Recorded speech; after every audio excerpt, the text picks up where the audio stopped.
there's a new Fleetwood Mac documentary that's coming to Apple Plus, and it's directed by Frank Marshall. And this is coming at a time where there's been a barrage of very, very high quality documentaries. A couple years ago, we got The Beatles Get Back. We got that Quincy Jones documentary titled Quincy. They are currently releasing that new Beatles documentary, Beatles 64, directed by, or rather produced by Martin Scorsese and directed by David Tedeschi. There have recently been good documentaries on Little Richard, Paul Simon, Stax Records. Questlove recently had the Academy Award-winning Summer of Soul and is now working on a Sly Stone documentary and an Earth, Wind & Fire documentary. We just got Michael Jackson's Thriller, and even Frank Marshall, the director of this upcoming Fleetwood Mac documentary, recently had documentaries Jazz Fest, A New Orleans Story, as well as documentaries on the Bee Gees, How Can You Mend a Broken Heart,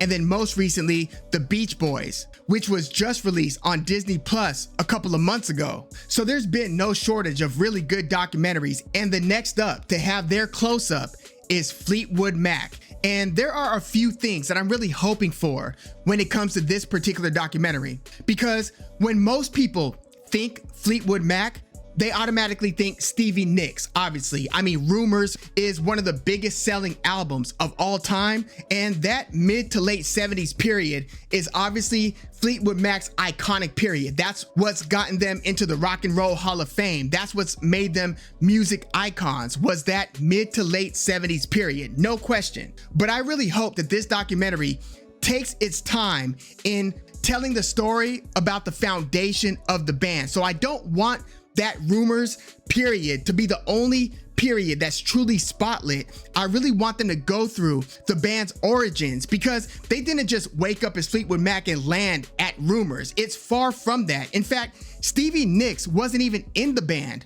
until their 11th album. So yeah, I mean, music scholars know something about the history of Fleetwood Mac, as do their hardcore fans, most of them at least. But a lot of people aren't even aware of, the fact that they're a British band. A lot of people think that they're an American band because Stevie Nicks is an American, but this was a British band. It was founded by Peter Green, and there's actually a really good documentary on Peter Green specifically. And in the history of rock and roll, where you have these kind of lost characters, think, Pink Floyd's founder, Syd Barrett. Peter Green is kind of in that club. He was like a super highly renowned guitarist and singer-songwriter.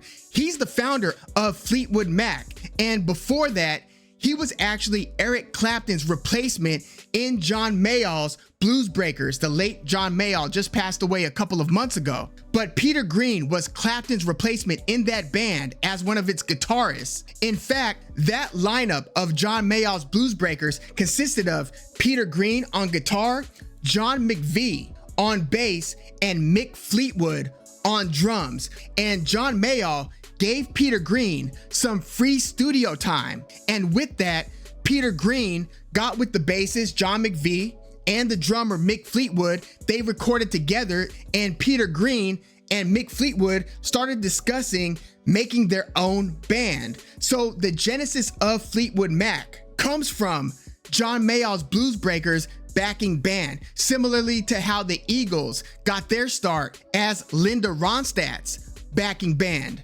So once the three of them started making music together, Peter Green suggested that they name their band as a hybrid of his two new bandmates' names, Mick Fleetwood and John McVie, Fleetwood Mac. So that's the start of Fleetwood Mac, and I really want them to get into that on this documentary. So it's not just that they had this original version of the band, but they released a few albums together with that original lineup, and then with other players like Jeremy Spencer, who later left the band to join the Children of God religious cult. That's the same religious cult that Christopher Owens, formerly of Girls, and who actually dropped one of the best albums this year.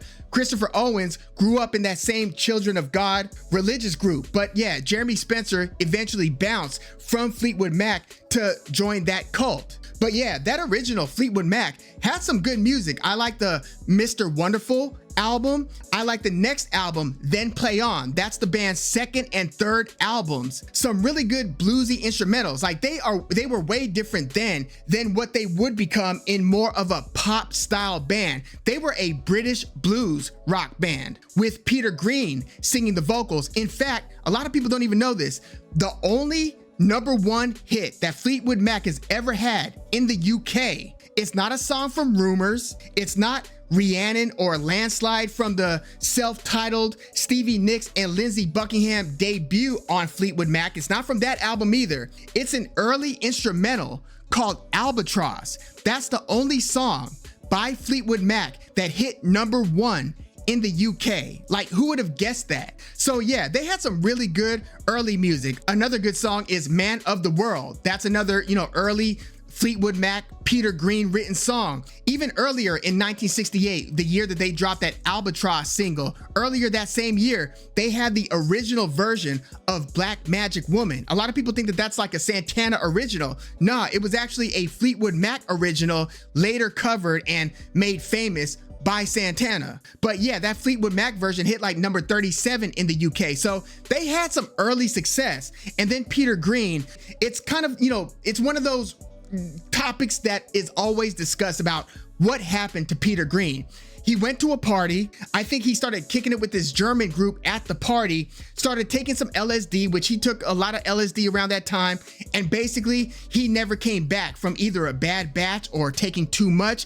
It's kind of unclear and unproven what really happened to Peter Green, but he was never the same psychologically. He withdrew from the band and pretty soon after left the band, and that was that. They were, the rest of the band was forced to kind of pick up the pieces. Peter Green went as far as like threatening his publicist or his business manager, telling him to stop sending him royalty checks. So yeah, Peter Green never really regained his bearings in terms of re-establishing a music career. So then after that, they had Danny Kirwan, who was a guitarist, singer-songwriter who actually joined the band shortly before Peter Green left. So they had Danny Kirwan at this time. They also had a stint with Bob Welch. And then they had this other singer-songwriter, Christine Perfect, who joined the band and then married John McVie. That is Christine McVie, the late Christine McVie, who recently passed away. And with her passing, Stevie Nicks pretty much confirmed that that is the end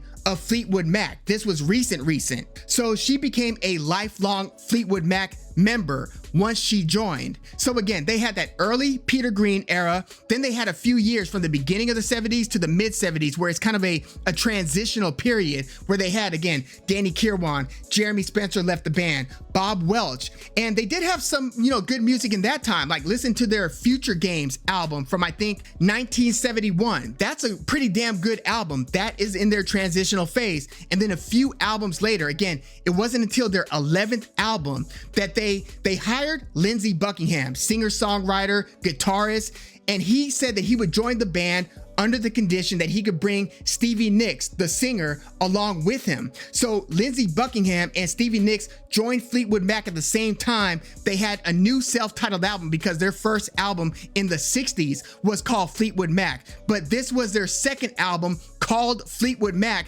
which was their 11th album in total. That was the debut of Lindsey Buckingham and Stevie Nicks, and that was the album with Landslide and Rhiannon, and then they're off to the races. This pretty much redefined the band. Their lineup at this time and going forward would remain the OGs, Mick Fleetwood and John McVie, and then Christine McVie, and then now Lindsey Buckingham and Stevie Nicks, who were a couple who came into the group together. And it was with this lineup that they had their monumental Rock and Roll Hall of Fame worthy success, the album Rumours, after that self-titled 1975 album. So Rumours dropped in 1977. That's their historic album. It has Go Your Own Way. It has Dreams, The Chain, Don't Stop Thinking About Tomorrow. I mean, just from top to bottom, that thing is stacked. Again, one of the most successful albums of all time. It's the album that most people associate Fleetwood Mac with. And it was an album, interestingly, and I'm sure that the documentary is going to cover this as well, but there was a lot of inner turmoil with the band. Again, Lindsey Buckingham and Stevie Nicks were a couple, but then they started to, you know, it was a relationship that was on the rocks. And then Stevie Nicks had a affair with Mick Fleetwood. I mean, you want to talk about the guy she told you not to worry about. Who could trust that guy? I mean, I'm just talking about his physical appearance. He looks like a strange dude, right? But Stevie Nicks and him have an affair. Things are just all over the place and messy between Stevie Nicks and Lindsey Buckingham. At the same time, Christine McVie and John McVie, they're having their turmoil. I think they divorced around this time, and Rumours was birthed in the midst of this drama. So those songs were written out of the personal inner turmoil and the strife that the band was going through relationship wise. So, I mean, it's just a very interesting story of Fleetwood Mac in general, from their origins to the transitional period to this monumental historic period, right? So their album output was kind of sparse after that. They had a pretty good album with Tusk in 1979, 2 years after Rumours, and then they would break up and then reform and then drop an album several years later. So they were kind of like on again, off again after that.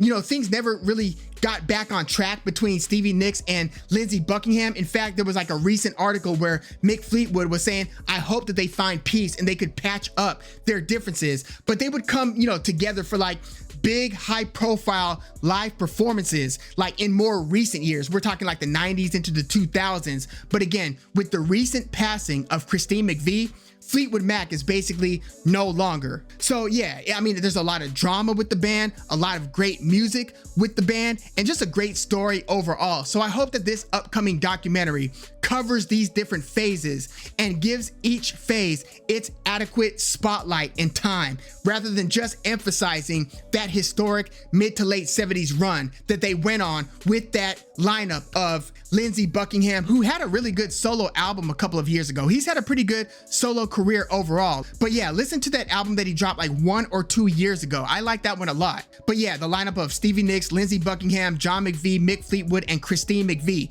Again, that's kind of their classic period, but I hope that every chapter gets its due. But yeah, let me know what you think about the band Fleetwood Mac. Let me know if you're excited or even aware of this upcoming documentary, and which version of Fleetwood Mac do you like the most? Do you like anything from that early Peter Green period, or from even that transitional post Peter Green but still before Stevie Nicks and Lindsey Buckingham period? Or do you mostly like the era that most Fleetwood Mac fans are into, that classic lineup? Let me know your thoughts in the comments, like the video, subscribe to the channel if you love music like I do. I'm Woog, thanks for tuning in.